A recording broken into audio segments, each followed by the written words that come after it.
Good morning. Chapter 3 સ્વાધ્યાયનું 10મો example. આકૃતિમાં એક વ્રિસ્ટન બ્રિજ બતાવેલો છે. એના એક ખાનામાં એક્સ ઓમ અવરોધ છે, બીજા ખાનામાં વાય ઓમ અવરોધ છે.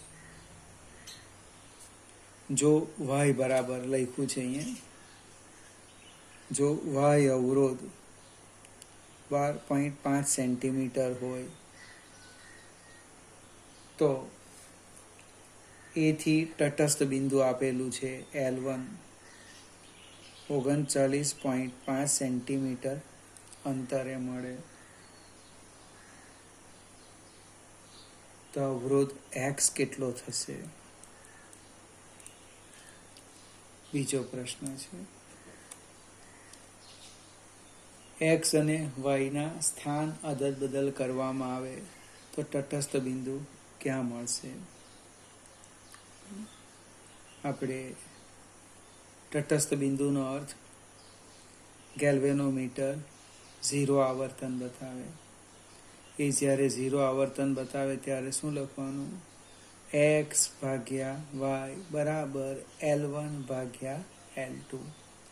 પાછો પ્રશ્ન ઉદ્ભવ, L2 તો આપ્યા નથી, તો L2 ન લખવું હોય તો ચોપડીમાં તો ઘણીવાર L2ની જગ્યાએ લખી દે 100 - L1. એટલે આપણે સૂત્ર લખીએ, એક્સ અપન વાય બરાબર L1 અપન 100 - L1. હવે કિંમત બધી જ ખબર છે, મૂકી દેવ અંદર. એક્સ બરાબર વાય L1 100 - L1. વાય છે 12.5 39.5 ભાગ્યા 100 - 39.5, જે આવે એ આપણો અવરોધ એક્સ. હવે સ્થાન અદલ બદલ કરો તો શું થાય? મને એક્સ અને બાજુમાં લખું છું, એક્સ અને વાયના સ્થાન અદલ બદલ કરતા. આપણી પાસે પ્રેક્ટિકલ છે એટલે આ દાખલો સમજો કે ત્યાં પણ કામ લાગશે. જ્યાં એક્સ લખ્યું છે ત્યાં વાય લખવાનું, અને જ્યાં એક્સ લખ્યું છે ત્યાં વાય લખવું, અને જ્યાં વાય છે એટલે એક્સ. એટલે અહીં હવે શું થવાનું? આને કેન્સલ કરીને વાય આવશે, અહીંયા શું આવશે? એક્સ. હવે જ્યારે તટસ્થ બિંદુ મળે તેના માટેની શરત એક સરખી છે. અહીંયા લખાશે Y by X is equal to L1 upon 100 - L1. હવે વાય આપણને આપેલા છે 12.5, અને એક્સની કિંમત આપણે શોધી કાઢીએ, લગભગ 8.16 આવે છે. એટલે વાય અપન એક્સ, વાય પણ છે, એક્સ પણ છે, અને L1 શોધવાના છે. કિંમત મૂકો એટલે સાદું રૂપ આપે તો લગભગ એનો જવાબ આવે છે 60.5 સેન્ટીમીટર. 60.5 સેન્ટીમીટર.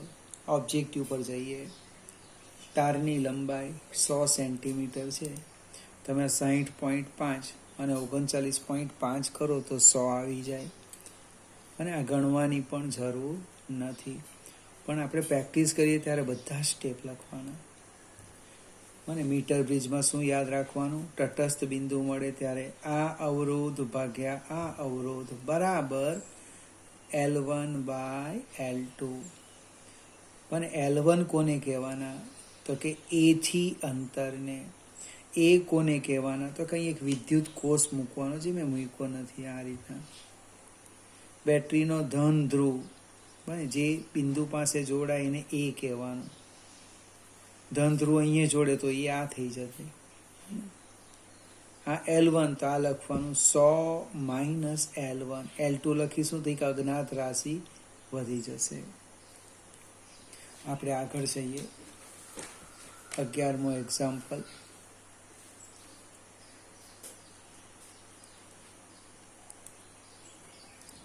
કંઈક રકમ જોઈએ. 8 વોલ્ટ EMF અને 0.5 ઓહમનો આંતરિક અવરોધ, આવું લખ્યું છે.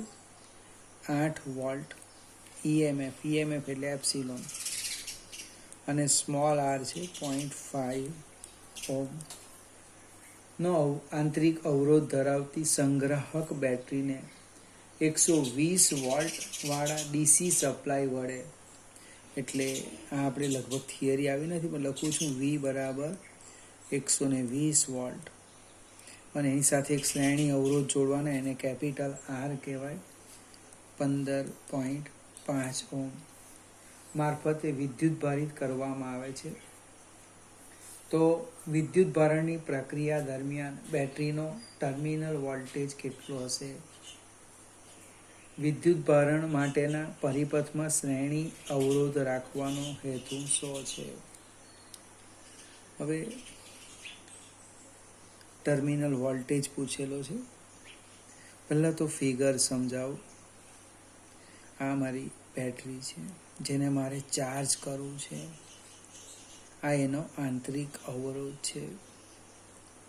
ચાર્જ કરવું હોય તો એમાં પ્રવાહ દાખલ કરવાનો, એમાં મીન્સ ધન ધ્રુવમાં દાખલ કરવાનો, અને ડિસ્ચાર્જ થાય ત્યારે ધન ધ્રુવમાંથી બહાર નીકળે. એટલે અહીંયા આપણે મોટી બેટરી મૂકી દીધી એક. આ એક શ્રેણી અવરોધ મૂક્યો, કેપિટલ R. પ્રવાહ આમ થવાનો, આમ. પહેલાં આપણે પ્રવાહ શોધી કાઢીએ. કેવી રીતે શોધીએ પછી તો ડાયરેક્ટ તમે લખશો. હમણાં આપણે જરાક 1-2 મિનિટ વધારે લઈશું. આ એપ્સિલોન, આ V, પ્રવાહ I. આ જે લૂપ છે એમાં લૂપનો નિયમ લઈએ. આમ લખીએ ABCD, મને લૂપમાં કિર્ચોફનો બીજો નિયમ. હું ધનથી ઋણ જાઉં એટલે માઇનસ એપ્સિલોન. પ્રવાહની દિશામાં જઈએ, પ્રવાહ આમ જાય છે, માઇનસ IR. પ્રવાહની દિશામાં માઇનસ IR. ઋણથી ધન પ્લસ V ઇક્વલ ટુ 0. આપણે આમાંથી I સામાન્ય કાઢીએ. V માઇનસ એપ્સિલોન, આ પદ નહીં પહેલાં લખેલું છે, minus I small r plus capital R equal to 0. આ પદને હું સામે લઈ જાઉં. Small r plus capital R બરાબર V માઇનસ એપ્સિલોન. I શું થવાનું? V માઇનસ એપ્સિલોન છેદમાં small r plus capital R. આપણે કિંમત મૂકીએ. 120 ઓછા 8 છેદમાં 0.5 પ્લસ 15.5, એટલે 120માંથી 8 જાય એટલે 112. 15.5 વત્તા 0.5 એટલે 16. એટલે લગભગ પ્રવાહ આવવાનો 112 ભાગ્યા 16, 7 એમ્પિયર. હવે એક કામ કરો, 112 ભાગ્યા 0.5 કરીએ આપણે. જો બાહ્ય અવરોધ ન જોડે તો શું થાય? આને કાઢી નાખવાને, તો 112 ભાગ્યા 0.5 એટલે 224 એમ્પિયર આવે. એટલે એટલો બધો પ્રવાહ વધી જાય કે નુકસાન થાય. એટલે પ્રવાહને નિયંત્રણ કરવા માટે ચાર્જિંગ પ્રક્રિયા એટલે વિદ્યુત ભારણની પ્રક્રિયા દરમિયાન શ્રેણીમાં જરૂરિયાત પ્રમાણેનો અવરોધ જોડવામાં આવે છે. હવે આપણો પ્રશ્ન છે ટર્મિનલ વોલ્ટેજ, એટલે એ થી બી તરફ જવાનું. અને તો ડાયરેક્ટ લખી દેવાનું V બરાબર એપ્સિલોન પ્લસ IR. પાછો પ્રશ્ન ઉદ્ભવે, તમને કોણે કીધું? તો જ્યારે કોષ ચાર્જ થતો હોય અથવા તો બેટરીના ધન ધ્રુવમાં પ્રવાહ દાખલ થાય, અંદર દાખલ થાય તો અહીંયા પ્લસ આવે, અને ધન ધ્રુવમાંથી બહાર નીકળે તો અહીંયા માઇનસ આવે. એટલે એપ્સિલોન 8 વત્તા 7 ગુણ્યા 0.5, એટલે 8 વત્તા 7 પચામ 35, 8 ને 3 11.5 વોલ્ટ. લગભગ લેડ સંગ્રાહક કોષ કેમેસ્ટ્રીમાં આવશે. ચાર્જિંગ પ્રક્રિયા, ચાર્જ કરવું હોય તો એમાં પ્રવાહ દાખલ કરવાનો આ રીતના બને. આમ ધન ધ્રુવમાં દાખલ થાય તો ચાર્જ, અને એમાંથી બહાર નીકળે તો ડિસ્ચાર્જ. સેજ આપણે આગળ જઈએ.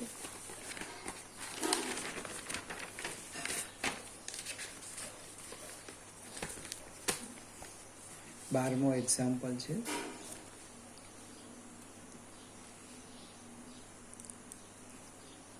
આપણું 12મું થઈ જવાનું એટલા માટેનો 12મો દાખલો.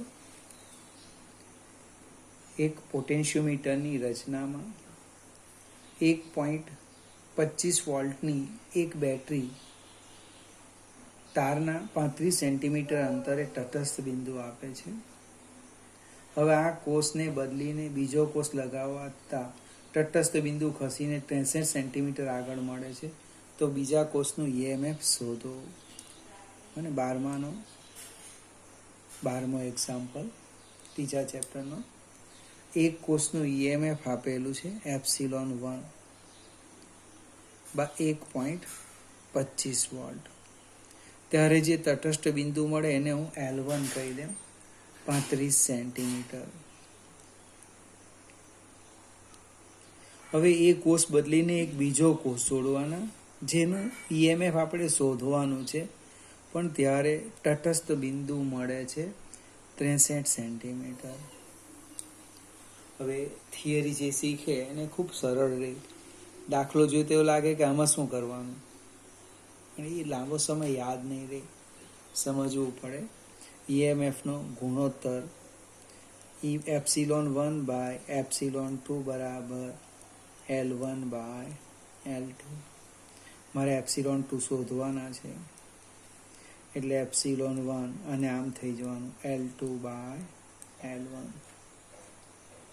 કિંમત મૂકો એટલે જવાબ આવી જશે. આવો નાનો દાખલો પૂછાય અને પરીક્ષા આપીને બહાર નીકળીએ ત્યારે આપણને થાય કે આટલો સરળ હતો. 13મો એક્ઝામ્પલ.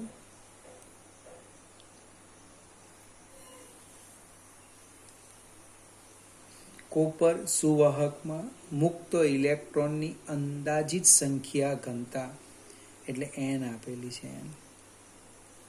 અંદાજિત સંખ્યા ઘનતા 8.5 ગુણ્યા 10⁻28 મીટર રેઝ ટુ -3.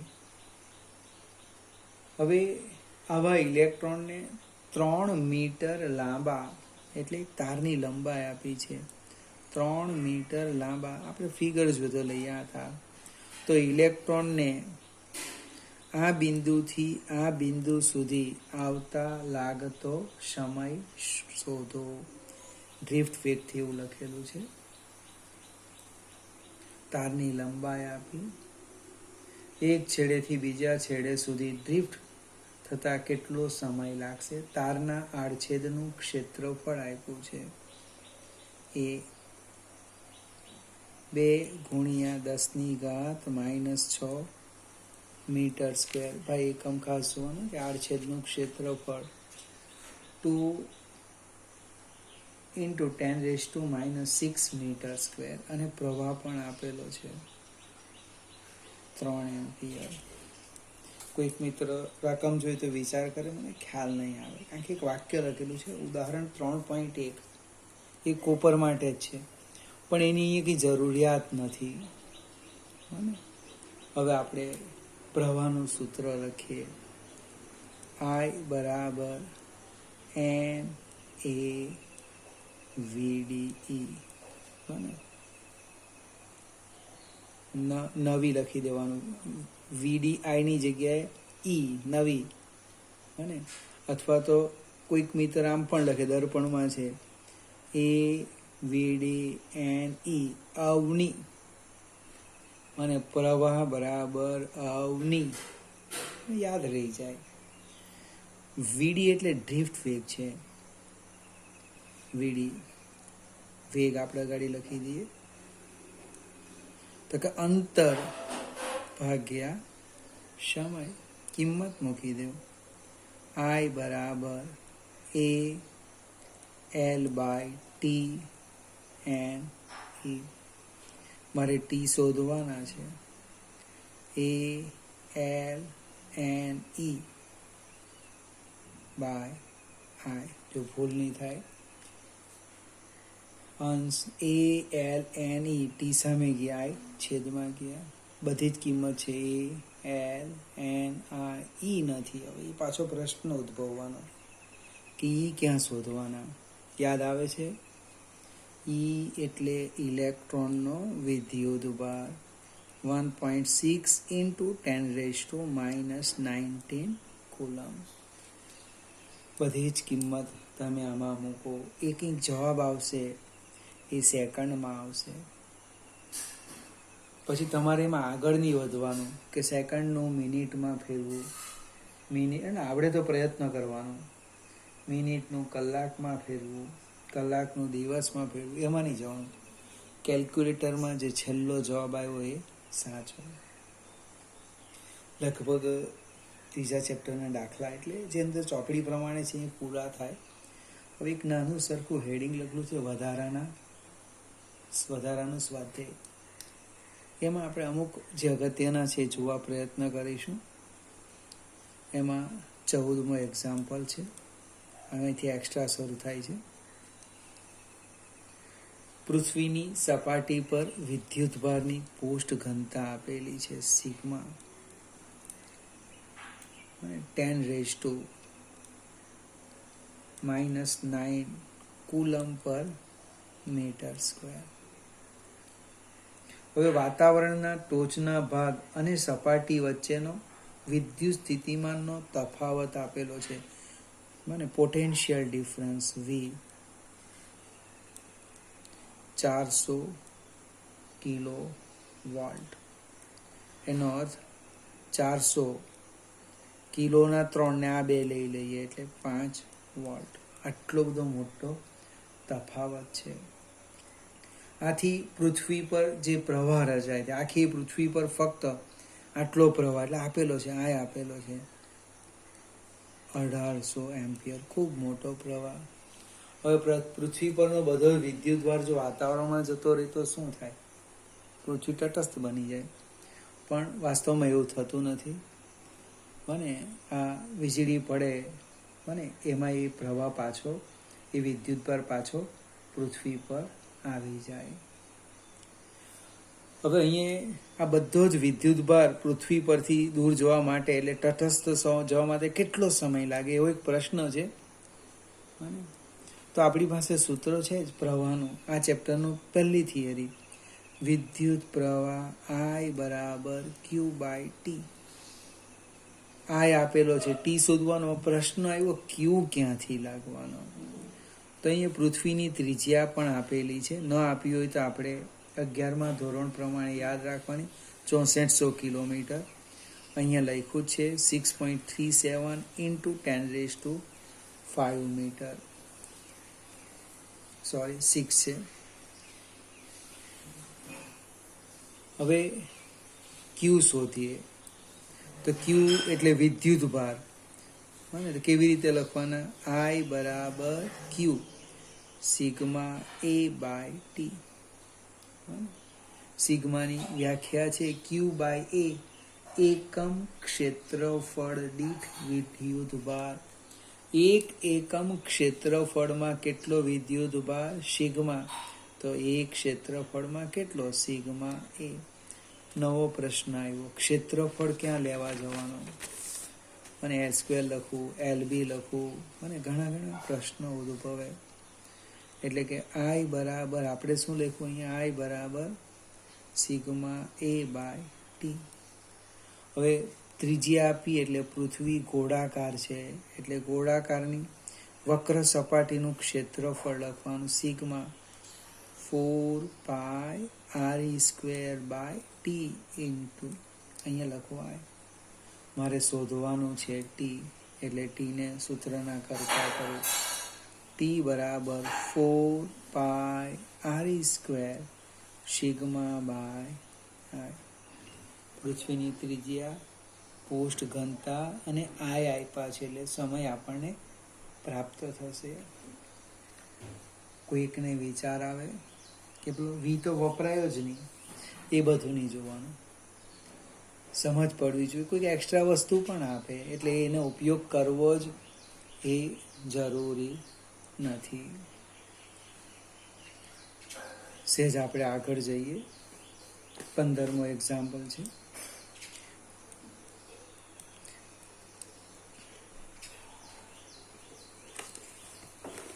બે વોલ્ટ જેટલું EMF અને 0.015 ઓહ્મ જેટલો આંતરિક અવરોધ હોય તેવા 6 લેડ સંગ્રાહક કોષને શ્રેણીમાં જોડી 8.5 ઓહ્મનો અવરોધ સાથે ઉદ્ગમ તરીકે જોડવામાં આવે છે. તો ઉદ્ગમમાંથી ખેંચાતો પ્રવાહ અને ટર્મિનલ વોલ્ટેજ કેટલો હશે? મજાની ચર્ચા છે. આ રીતની પરિસ્થિતિ છે. આ એક બેટરી છે, આ એનો આંતરિક અવરોધ, અને આવી કેટલી લેવાના? 6 વિદ્યુત કોષ લેવાના.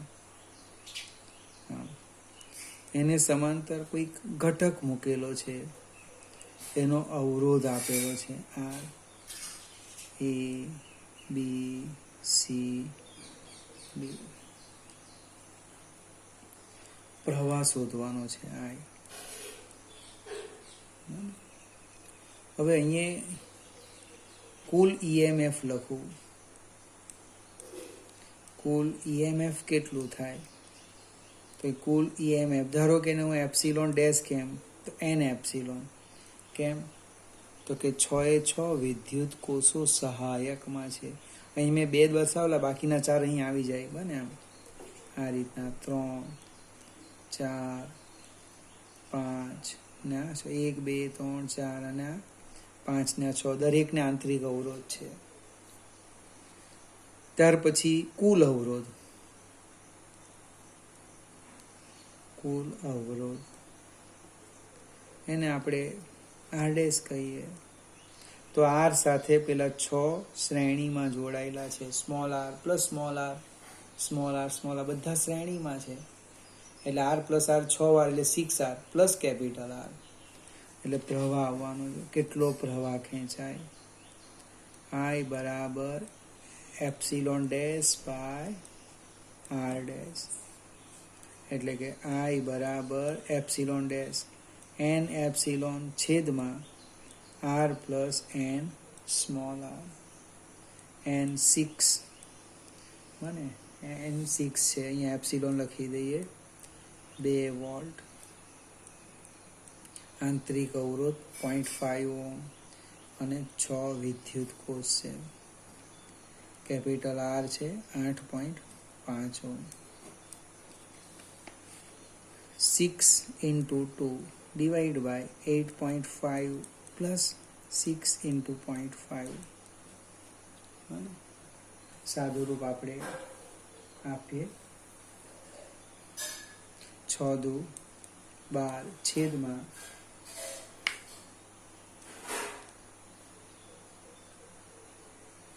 આંતરિક અવરોધ, મારી ભૂલ થઈ, આંતરિક અવરોધ 0.015 છે. 0.015 ઓહ્મ છે. એટલે અહીંયા 0.015 આવશે. એટલે 8.5 વત્તા 0.015 ગુણ્યા 6 એટલે 0.09. સાદું રૂપ આપો તો તો લગભગ પ્રવાહ 1.4 એમ્પિયર આવે છે. હવે ટર્મિનલ વોલ્ટેજ એ અને બી વચ્ચેનો પોટેન્શિયલ ડિફરન્સ એ અને બી વચ્ચેનો બરાબર VAB બરાબર VCD. કેમ તો કે સમાંતર લખ્યું ને આપણે એટલે ડાયરેક્ટ લખી દઈએ. ટર્મિનલ વોલ્ટેજ જો ટર્મિનલ વોલ્ટેજ V બરાબર I 1.4 ગુણ્યા 8.5 એટલે લગભગ 11.9 વોલ્ટ. દરેક કોર્સનો ટર્મિનલ વોલ્ટેજ કહે ને તો એને 6 વડે ભાગી દેવાનું. બીજો એક પ્રશ્ન છે કે બી પ્રશ્ન કે લાંબા વપરાશ બાદ એક વિદ્યુત કોષનું EMF આપેલું છે. આખો પ્રશ્ન જુદો છે, કંઈક આવું લખ્યું છે. એક કોષનું EMF એપ્સિલોન 1.9 વોલ્ટ છે અને એનો આંતરિક અવરોધ ખૂબ મોટો આપેલો છે 380 ઓમ. 380 ઓમ આપેલો છે. તો મહત્તમ પ્રવાહ કેટલો? આ લગભગ આગળ ગણ્યો છે. I મેક્સિમમ બાહ્ય અવરોધ કાઢી નાખવાનો એપ્સિલોન બાય R એટલે 1.9 ભાગ્યા 380 એટલે કેટલા આવે જોઈએ? 1.9 ભાગ્યા 380 એટલે 0.000 સોરી 2 0 છે 0.005 એમ્પિયર. પ્રશ્ન એ છે શું આ કોષ કારને ચાલુ કરવાની મોટર ચલાવી શકશે? હવે કાર જોઈ હોય પણ કારની મોટરને ચાલુ કરવા માટે કેવો પ્રવાહ જોઈએ? ખૂબ મોટો જોઈએ. લગભગ આ એક બુકમાં લખ્યું છે 100 એમ્પિયર જેટલો જોઈએ અને આ તો 5 મિલી એમ્પિયર મળે છે અને આજે પ્રવાહ મળે કેટલો? 5 મિલી એમ્પિયર. ખૂબ નાનો પ્રવાહ છે એટલે કાર ચાલુ કરી શકાશે નહીં. ચલો હજુ બીજા એક્ઝામ્પલો છે, હું આવતીકાલે ગણાવીશ. એક 3.17 જાતે ગણી લેવાનો છે.